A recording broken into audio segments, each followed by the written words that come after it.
Hello, I'm Stan Smith from Ohio State University Extension in Fairfield County. Frequently, backyard gardeners call us here in the office asking what they can do to keep the wildlife out of their gardens.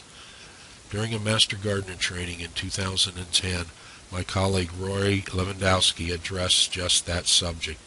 The following 6 minutes is Rory's presentation from that day on excluding wildlife from the home garden. This is something we wouldn't have talked about 20 years ago. But now whenever people come into my office and they ask about gardening, one of the questions I'll ask them, what's your plan to deal with wildlife? It is a real concern with the levels that we have.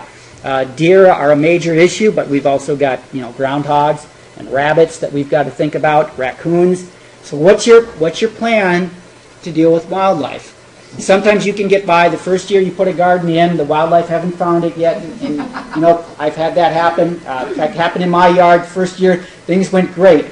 And I thought, well, this isn't so bad. And the second year, the deer found it, and everything else found it. And, it wiped out. It's really discouraging when you put this work into a crop, and then right before you're ready to harvest it, the wildlife come in, and they've been watching it just as closely as you, and they get to it first. So what's your plan for wildlife? So we do have to think about that now. So it is an added expense now that we have to consider in gardening. There's a number of different things we can do. For deer, we've got plastic deer netting, and I gave you a handout listing some fence suppliers. I think one was a deerbusters.com, and they handle just kind of this deer netting and different fence systems for deer.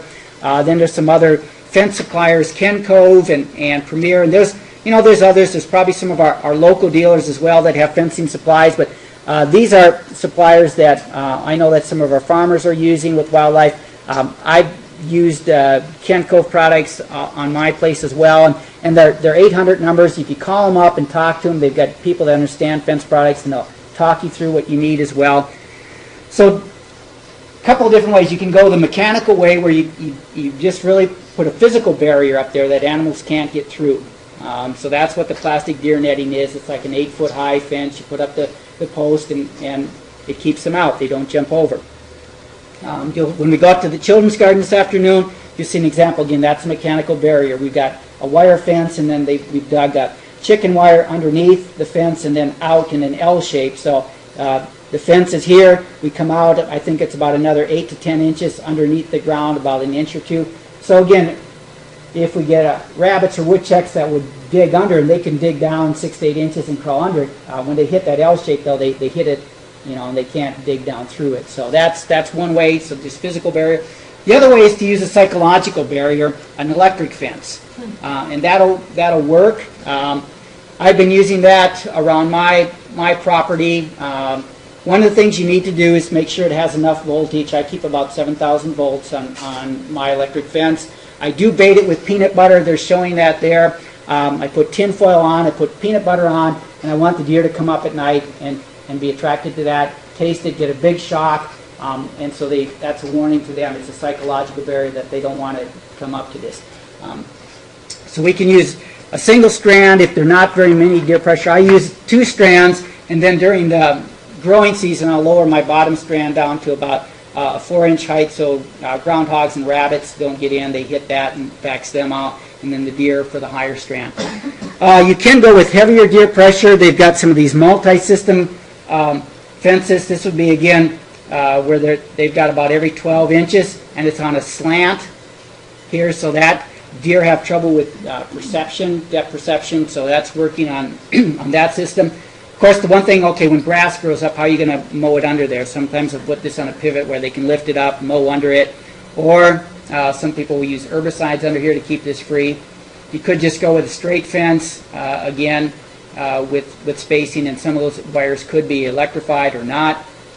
One of the things we did when I was in graduate school in Wisconsin, and we were working with an alfalfa project, and deer love alfalfa, and we had a research area that was like 1,000 acres, and what we did on that to keep the deer out, we used a kind of a 3-strand electric fence system. We had 2 wires back here, and then about 4 feet in front of that, 3 to 4 feet in front, we had another single wire that was about thigh height.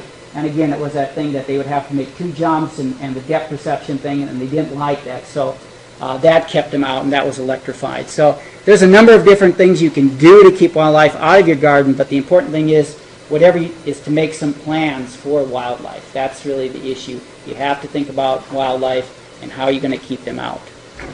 Lori, what's your philosophy on using dog hair?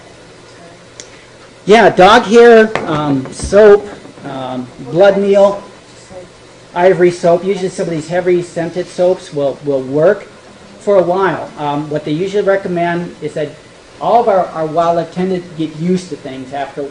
So if you're going to use those things that are based on scent, rotate them around. So you might use soap for a while, and then you might go back to dog hair, then you might go back to something else. Have a rotation where you're maybe going to change it up every few weeks. And that does can be effective.